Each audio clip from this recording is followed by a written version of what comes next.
August 1న నిండు శాసనసభలో గౌరవ ముఖ్యమంత్రి రేవంత్ రెడ్డి గారు మాట్లాడుతూ గతంలో ఇచ్చిన నోటిఫికేషన్లు కూడా వర్గీకరణ వర్తింపజేసి ఉద్యోగాలు భర్తీ చేస్తామని నిండు శాసనసభలో ప్రకటించిన విషయం అందరికీ తెలుసు. కానీ వర్గీకరణ జరగకముందే, గతంలో ఇచ్చిన నోటిఫికేషన్లకు వర్గీకరణ వర్తింప చేయకముందే 11,000 టీచర్ పోస్టులు భర్తీ చేసి మాదిగలకు అన్యాయం చేసే ప్రయత్నం చేస్తే మాదిగల పక్షాన ఇచ్చిన మాట నిలబెట్టుకోమని చెప్పి అడిగే దిక్కు మంత్రివర్గంలో లేదు, మాకు ప్రభుత్వంలో ఎక్కడ కనిపించట్లేదు. అప్పుడే అర్థమైంది, మా తరఫున మా కులస్తులు ఎవరన్నా ఉంటే, మాదిగలు ఎవరన్నా ఉంటే కనీసం ముఖ్యమంత్రి దృష్టికి ఇది తీసుకొచ్చేవాళ్ళు కదా అని చెప్పి. ఇప్పుడు మేము సూటిగా అడుగుతున్నాం, ఎట్టి పరిస్థితిలో త్వరలోనే మంత్రివర్గ విస్తరణ జరుగుతుందని చెప్పి కొంత ప్రచారం జరుగుతున్న సమయంలో ఖచ్చితంగా మాకు అత్యధిక జనసంఖ్యల మాదిగలకు ఖచ్చితంగా మాదిగ ప్రజాప్రతినిధుల్లో ఇద్దరికి మాత్రం ఖచ్చితంగా మంత్రివర్గంలో చోటు కల్పించాలని చెప్పి నేను విజ్ఞప్తి చేస్తున్నా, డిమాండ్ చేస్తున్నా. ఇకపోతే మాదిగల పేరుతోనే మాదిగలు కాని వాళ్ళు మంత్రులై, మాదిగల పేరుతోనే మాదిగలు కాని వాళ్ళు మంత్రులై మాదిగ ఉద్యమాన్ని బలహీనం చేసే కుట్రలకు, మాదిగ ఉద్యమాన్ని బలహీనం చేసే కుట్రలకు పాల్పడే ద్రోహులుగా తయారైంది. గతంలో కొన్ని విషయాల్లో మాదిగల పక్షాన, దళితుల పక్షాన గతంలో కేసీఆర్ ప్రభుత్వం మీద మేము పోరాటం చేస్తున్నప్పుడు మా పోరాటాన్ని బలహీనం చేసే కుట్రల్లో మాదిగల కోటలోనే వచ్చిన మాదిగ గాని, మాదిగ కోటలోనే వచ్చిన మాదిగ గాని కడియం శ్రీహరి గారు ఆయన డిప్యూటీ సీఎంగా ఉన్నంత కాలం మాదిగ ఉద్యమాన్ని బలహీనం చేసే ప్రయత్నాలు ప్రతి నిత్యం చేశాడు. ఎంఆర్పిఎస్కు వ్యతిరేకంగా ఎంఆర్పిఎస్ ఉద్యమాన్ని బలహీనం చేయడానికి చాలా ప్రయత్నాలు చేశాడు. అన్యాయం జరిగిన మాదిగల పక్షాన మాట్లాడలేదు, కానీ న్యాయం కోసం పోరాటం చేస్తున్న మాదిగ ఉద్యమాన్ని దెబ్బతీసే కుట్రలు మాదిగ గాని కడియం శ్రీహరి ఎంఆర్పిఎస్ ఉద్యమాన్ని బలహీనం చేసే ప్రయత్నాలు చేసిన సందర్భాలు ఉన్నాయి.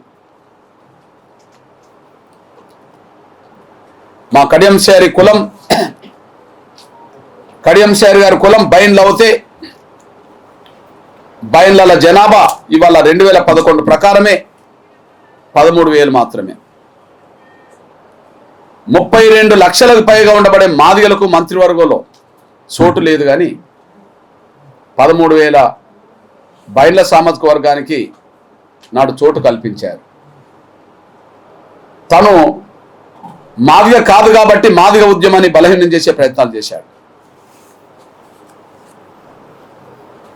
ఇప్పుడు ఆ పాత్ర దామోదర్ రాజనరసింహ పోషిస్తున్నాడు.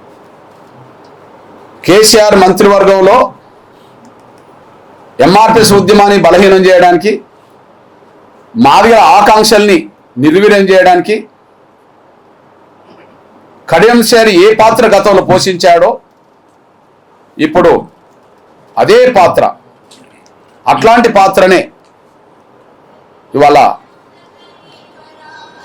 మాదిగ అని ధైర్యంగా చెప్పుకోలేని,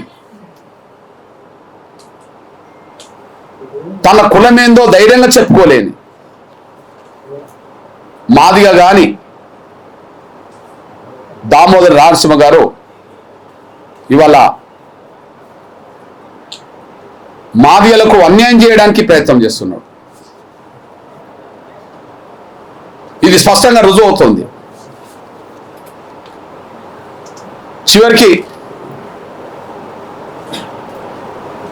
మాదిగల వాయిద్యం డప్పు అవుతే ఆ డప్పును అవమానించే విధంగా మాట్లాడాడు. తరతరాలుగా మాదిగ కులస్తుల వృత్తి చెప్పు అవుతే ఆ చెప్పులు కుట్టే వృత్తిని కూడా అవమానించాడు. వాళ్ళు చెప్పులు కుట్టే వాళ్ళు కాకపోవచ్చు, మేము చెప్పులు కుట్టే కులం ఉండి వచ్చిన వాళ్ళమే. ఆ వృత్తి మాకు తరతరాలుగా మా వాళ్ళకు అన్నం పెట్టింది. అది మేము అవమానంగా భావించుకోం.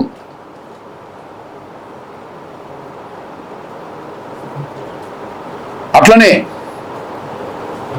డప్పు మొదటి జర్నలిస్ట్గా సమాజానికి సేవ చేయడమే కాదు, సమాజంలో ఉండబడే అన్ని వర్గాలకు వాళ్ళ చావులకు, వాళ్ళ పెళ్లిళ్లకు, పండుగలకు అన్నిటికీ మా డప్పు సమాజానికి దగ్గర చేసేది. మమ్మల్ని సమాజానికి దగ్గర చేయడమే కాదు,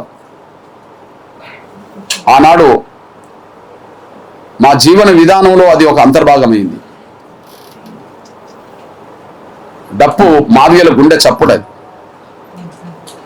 డప్పు మాదిగల గుండె చప్పుడది. మాదిగలు కాని వాళ్ళు మాత్రమే డప్పును అవమానిస్తుంటారు. ఇప్పుడు దామోదర నరసింహ అదే పని చేశాడు. అదే సమయంలో 11,000 టీచర్ పోస్టులు వర్గీకరణ లేకుండా భర్తీ అవుతే 11,000 టీచర్ పోస్టులు వర్గీకరణ లేకుండానే భర్తీ చేస్తుంటే వర్గీకరణ లేకుండా ఉద్యోగాలు భర్తీ చేయొద్దని చెప్పి మాత్రం ఏనాడు అనలే. అంటే మాదిగలకు నష్టం రావడానికి కారకుడైపోయాడు. మాదిగ నిరుద్యోగులకు అన్యాయం జరగడానికి కారకుడైపోయాడు. రెండోది, ప్రస్తుతం గౌరవ షమీం అఖ్తర్ గారు ఇచ్చిన మొదటి నివేదికలో లోపాలు ఉన్నాయని మేము స్పష్టంగా చెప్తే, కమిషన్ నివేదికలో ఏదైతే వర్గీకరణ మీద 3 గ్రూపులుగా వర్గీకరించడానికి ఏదైతే చేసిండో అందులో న్యాయబద్ధత లేదు అని, శాస్త్రీయబద్ధత లేదని,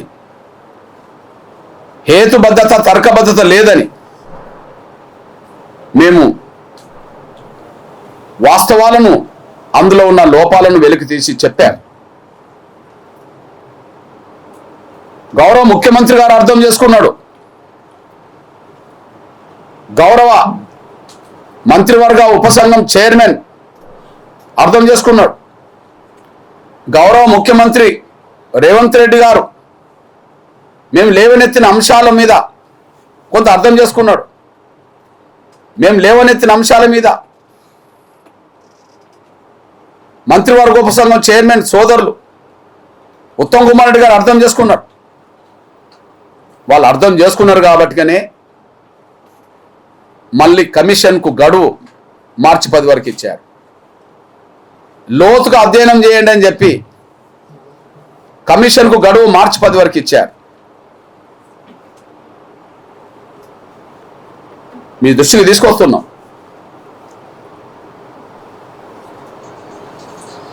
కొన్ని లోపాలు ఉన్నాయని చెప్పి మీ ముఖ్యమంత్రి చెప్తే అర్థం చేసుకున్నాడు. మంత్రివర్గ ఉపసంఘం చైర్మన్ అర్థం చేసుకున్నాడు. కానీ ఎట్టి పరిస్థితుల్లో లోపాలు లేవు, కమిషన్ నివేదిక 100కు 1000% కరెక్ట్ అని చెప్పి మాదిగ సమాజాన్ని, దళితుల్లో ఉండబడే మెజారిటీ కులస్తులని తప్పుదారి పట్టించే ప్రయత్నం ఇదే రాజనరసింహ చేశాడు.